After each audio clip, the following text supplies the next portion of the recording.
Friends, अस्सलाम वालेकुम। उम्मीद है कि आप सब स्टूडेंट खैरियत से होंगे। जैसे कि आप सब स्टूडेंट्स को पता है कि हमारे जो CS6-19 के प्रोजेक्ट्स हैं वो हमारे आ चुके हुए हैं और उनकी सिलेक्शन तो काफ़ी टाइम पहले ख़त्म हो गई हुई है। उनके SRS जो हैं वो भी आ चुके हैं। वो स्टूडेंट जो ग्रुपिंग कर रहे हैं या वो स्टूडेंट जो इंडिविजुअल कर रहे हैं अपना प्रोजेक्ट की, उन दोनों के लिए बहुत हेल्पफुल रहेगा। आज मैं आपको एक प्रोजेक्ट के बारे में बताऊंगी। उससे पहले सब मेरे चैनल को सब्सक्राइब कर लें ताकि आने वाली हर वीडियो सबसे पहले आपको मिले। इस चैनल पर आपको हर किस्म की वीडियो मिल रही है, लाइक असाइनमेंट से लेकर आपकी असाइनमेंट्स, क्विज, GDP सब जो हैं आपको यहाँ पर प्रोवाइड किए जा रहे हैं। तो चलिए अपनी वीडियो को स्टार्ट करते हैं। आज की इस वीडियो में मैं आपको आपका जो प्रोजेक्ट है CS6-19 का, उसमें से मैंने एक टाइटल चूज़ किया है जिस पे मुझे काफ़ी ज़्यादा कमेंट भी आए थे और स्टूडेंट मुझे पर्सनली व्हाट्सएप पे मैसेजेस करके कह रहे थे कि मैम इसका थोड़ा सा ओवरव्यू दे दें, लाइक इसमें क्या क्या चीज़ें हैं जो हमने करनी है, हमें समझ नहीं आ रही हम क्या करें। तो ये आज मैं लेके आई हूँ cyber abuse detection using machine learning from Roman Urdu का प्रोजेक्ट। इसका जो डोमेन है उसमें हमारे पास data science, machine learning, natural language जो होती है प्रोसेसिंग, NLP जो होता है वो है। इस प्रोजेक्ट का ना मैं आपको थोड़ा सा ना मुख्तसर सा इंट्रोडक्शन देती हूँ। ये जो प्रोजेक्ट है ना इसका मकसद ये है कि हमने रोमन उर्दू में जो साइबर अब्यूज़ होते हैं, जैसे कि बदतमीज़ी, गाली गलौज या फिर कुछ ऑफेंसिव सी लैंग्वेज होती है ना, उनको हमने डिटेक्ट करवाना होता है मशीन लर्निंग के ज़रिए। जो मशीन लर्निंग होती है उसके ज़रिए हम लोगों ने ये जो बदतमीज़ी है, ये साइबर अब्यूज़ है, इसको डिटेक्ट करवाना होता है। रोमन उर्दू की ज़ुबान में ना इसके अंदाज में काफ़ी ज़्यादा आ जाती हैं चीज़ें, जैसे स्पेलिंग है जो कि इनफॉर्मल तरीके से यूज़ होते हैं, यानी कि जो वो लैंग्वेजेस, वो स्पेलिंग जो इसमें पहले मौजूद ना हो, वो हम इस टूल के ज़रिए ना उसका अंदाज़ा लगा सकते हैं। उसके बाद ये है कि आपने इसमें 5000 रोमन उर्दू कमेंट जो हैं वो सोशल मीडिया से इकट्ठे करने होंगे। उनका जो अब्यूसिव या नॉन अब्यूसिव है उसका लेबल लगाना है आपने, लाइक A है वो या N है, ठीक है ना। इन दोनों का आपने टाइटल लगाना है। फिर उसके बाद आपने जो डाटा होगा ना उसको प्री प्रोसेस करेंगे। उसमें जो NLP जो हमारा ये है नेचुरल लैंग्वेज प्रोसेसिंग, इसकी टेक्निक्स को यूज़ करके फ़ीचर्स को हमने निकालना है और फिर उसी के मुताबिक हम लोगों ने मुख्तलिफ जो ML मॉडल्स होंगे ना वो लेने हैं ताकि जो हमारे जो साइबर अब्यूज़ वो हैं, लाइक फ़ीचर्स हैं जो साइबर अब्यूज़ किया जा रहा है, हम उसको डिटेक्ट कर सकें। आखिर में हम लोगों ने एक वेब इंटरफेस बनाना है जो फ्लाक या डायग्नोज को यूज़ करके बनाया जाएगा और उसमें हम लोगों ने अपना कमेंट डालना है ताकि मॉडल जो है वो टेस्ट करके हम देख सकें कि वो ठीक से टेस्ट कर रहा है या नहीं, लाइक चल रहा है या नहीं। उसके बाद हमारे पास जो इसकी ये फंक्शनल रिक्वायरमेंट्स है ना, हम उसके बारे में पढ़ लेते हैं।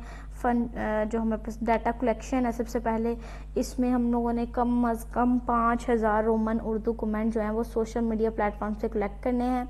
अपना खुद का डाटा सेट बनाना है, किसी रेडीमेड जो डाटा सेट का इस्तेमाल नहीं करना। अगर आप वो इस्तेमाल करेंगे जो सुपरवाइज़र है वो आपको फेल कर देगा। और ये इस प्रोजेक्ट का जो सुपरवाइज़र है ना वो काफ़ी ज़्यादा ना यूँ समझे स्ट्रिक्ट है, थोड़ा सा बदतमीज़ है। वो कहता है जो मैंने फ़ाइल में दिया हुआ है अकॉर्डिंग टू उसी के होना चाहिए, लाइक आपने खुद से कुछ भी यूज़ नहीं करना और इसमें जो जो टूल्स लिखे हुए हैं आपने वो मस्ट यूज़ करने हैं, ऐसा उसका कहना है। मैंने ऑलरेडी एक प्रोजेक्ट बनाया हुआ है इस पर। लास्ट सेमेस्टर में मेरा एक स्टूडेंट था, उसका ये प्रोजेक्ट था, तो उसका प्रोजेक्ट मैंने सारा क्लियर करवाया। लाइक उसने प्रोटोटाइप तक खुद किया, देन उसके बाद प्रोटोटाइप उसका ठीक नहीं था, लाइक उसने काफ़ी ज़्यादा कम वर्क किया हुआ था और वो मेरे पास आया था कि मैम यूट्यूब से देख के कि मुझे बताएं मैं क्या करूं। सुपरवाइज़र काफ़ी ज़्यादा स्ट्रिक्ट है, वो कह रहा है कि हर पार्ट को यूज़ करें, जितने भी टूल्स बताए मैं उन सबको यूज़ करें। तो फिर मैंने उसका प्रोजेक्ट आगे से बनाया था। अल्हम्दुलिल्लाह अब उसका जो प्रोजेक्ट है ना वो कम्प्लीट हो चुका है और उससे डिग्री जो है ना वो मिलनी है। अच्छा जी, बात करते हैं हम आगे डाटा प्रिपरेशन की तरफ। अगर किसी को पेड ये प्रोजेक्ट बनवाना है या इसके अलावा भी कोई बनवाना है तो मुझसे कांटेक्ट कर सकता है। ये प्रोजेक्ट काफ़ी ज़्यादा टफ है और इसके चार्जेस ज़्यादा होंगे, मैं पहले यहीं पे ही अनाउंस कर देती हूँ। बाद में कोई मेरे व्हाट्सएप पे आके ये ना कहे कि आपने इसके चार्जेस काफ़ी ज़्यादा बता दिए हैं, मैं पहले ही आपको कंफर्म कर देती हूँ इसके चार्जेस ज़्यादा होंगे। अगर किसी ने बनवाना है तो वो कमेंट करके मुझसे व्हाट्सएप नंबर लेकर मुझसे व्हाट्सएप पे बात कर सकता है। डाटा प्रिपरेशन की बात करते हैं। इसमें हमने जो हर कमेंट होगा ना, हमारे पास जितने भी कमेंट आएंगे उनको लेबल देनी है अब्यूसिव की और नॉन अब्यूसिव की। उसके बाद हमारे पास डाटा प्री प्रोसेसिंग आएगा। इसमें हम लोगों ने क्या करना होता है, जो मिसिंग वैल्यू होती हैं या जो डुप्लीकेट जो एंटिटीज़ होती हैं उनको, जो नाइस है और जो अल्टरलेयर्स आ जाते हैं हमारे पास, उनको हम लोगों ने मैनेज करना होता है। और जो हमारे पास डाटा होता है हमने उनको नॉर्मलाइज करके जो स्टॉप वर्ड्स होते हैं उनको स्टॉप करना होता है, उनको साफ़ करना होता है कि कौन कौन सी चीज़ें जो हैं वो लाइक अब्यूसिव की तरफ आ रही हैं, कौन सी नॉन अब्यूसिव की तरफ आ रही हैं। उसके बाद ये देखेंगे यहाँ पर ये मिसिंग वैल्यू है, डुप्लीकेट वैल्यूज़ है, अल्टर्स आ गए हमारे पास, नॉइस आ गई, ये सारी हम लोगों ने इसमें करनी होती है। उसके बाद हमारे पास ये फीचर ये आ गया है, एक्सट्रैक्शंस आ गया है। इसमें हम लोगों ने टेक्निक्स देखनी होती है, जैसे TF जिसे हम कहते हैं टर्म फ्रीक्वेंसी, उसके बाद IDF bag of words, ngrams, word to VX, उसके बाद फास्टेक्स, GLOVE यूज़ करना है इसमें हमने, और जो बेस्ट टेक्निक्स होंगी उनको सेलेक्ट करके हम लोगों ने इसको जस्टिफाई करना होगा। उसके बाद हमारे पास आ जाता है हमारा ट्रेन एंड टेस्ट स्प्लिट। इसमें हमने डाटा को 70% जो है ना वो ट्रेनिंग और 25% टेस्टिंग में डिवाइड करना है। उसके बाद ये यहाँ पे उन्होंने क्लियर कट लिखा हुआ है आपके सामने। उसके बाद हमारे पास आ जाएगा मशीन लर्निंग मॉडल्स। कम से कम 3 मशीन लर्निंग मॉडल यूज़ करने हैं जो मुख्तलिफ एल्गोरिथम पर वर्क कर रहे हों।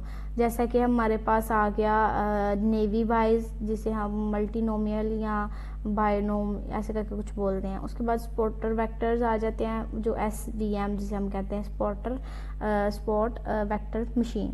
उसके बाद हमारे पास आ जाता है डिसीजन ट्री और रैंडम फॉरेस्ट। उसके बाद हमारे पास लॉजिस्टिक रिग्रेशंस भी आ जाती हैं। हमने हर मॉडल को इस्तेमाल करके वाज़िया जो है ना वो हिसाब देना होता है इसका। उसके बाद हमारे पास आ जाता है मॉडल एवल्यूशंस। आपको मैं वो भी दिखा देती हूँ, वो भी थोड़ा सा बता देती हूँ। ये हमारे पास आ जाए मॉडल आ जाएगा हमारा। उसमें हम लोगों ने क्या करना होता है कि हर मॉडल के लिए ना हमने एक कन्फ्यूजन मैट्रिक्स बनानी होगी, और जिसमें हमारे पास एक्यूरेसी, उसके बाद प्रिसिक्शंस, रिकॉल, F1 स्कोर जो है ना उसे हमने कैलकुलेट करना होगा। फिर मॉडल की जो कंपैरिजन है, जैसे ग्राफ, बार चार्ट, इनकी मदद से हम देखेंगे कि किस तरह वर्क करना है, और आखिर में हम लोगों ने बेस्ट परफॉर्मिंग मॉडल दिखाना होगा, उसको एनालाइज करना होगा, उसके रीज़न बताने होंगे। उसके बाद बात करते हैं हम लोग वेब इंटरफेस जो इंट्रीगेशंस हैं, लाइक जैसे हमारे पास ये है एवल्यूशंस वाला, इसकी बात करें ये वेब इंटरफेस इंट्रीगेशंस की, तो हम लोगों ने फ्लास्क, डायग्नोज और HTML CSS का इस्तेमाल करके सैम्पल वेब जो है ना वो इंटरफेस बनाना है, और उसके जो यूज़र्स हैं ना वो एक कमेंट इनपुट करेंगे और सिस्टम जो है ना वो उसे अब्यूज़ A या नॉन अब्यूज़ A की क्लैरिफाई करके रिजल्ट दे देगा आपको। ये हमारा वेब इंटरफेस इंट्रीगेशंस में आएगा।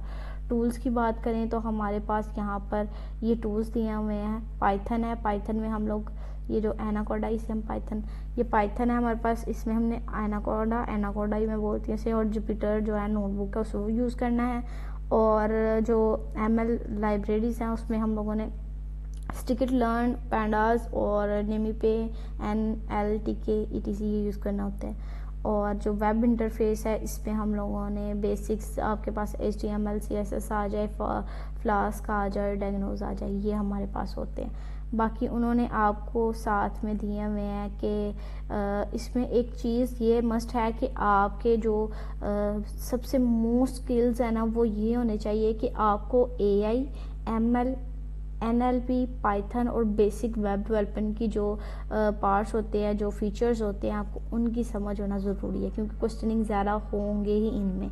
AI, ML, NLP, पाइथन और बेसिक वेब डेवलपमेंट के जो चीज़ें होती हैं। उसके बाद इन्होंने हेल्पिंग मटेरियल के लिए आपको पाइथन का ये दिया हुआ है। उसके बाद आपके पास ये मेथड्स आ जाएंगे, मशीन लर्निंग की टेक्निक्स हैं, और डाटा सेट दिया हुआ है उन्होंने टेम्पलेट के तौर पर, आप देख सकते हैं। ये था आपका प्रोजेक्ट, और इसके जो सुपरवाइज़र हैं वो हैं तैयब वकार, जो कि इंतहाई मैं उस्ताद हैं, कह नहीं सकती कुछ, लेकिन काफ़ी ज़्यादा ना ये इरिटेट पर्सन है।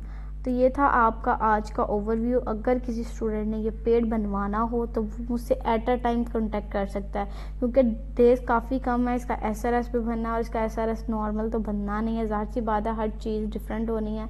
अगर किसी स्टूडेंट को ये पेड बनवाना है तो वो मुझसे कॉन्टैक्ट कर सकता है व्हाट्सएप पे। पहले बता दूं, ये प्रोजेक्ट काफ़ी एक्सपेंसिव बनेगा। कोई मुझे ये आके ना बोले कि मैम आपने ये बहुत ज़्यादा प्राइस बताई है। मिलते हैं अपनी नेक्स्ट वीडियो में, तब तक के लिए अल्लाह हाफिज़।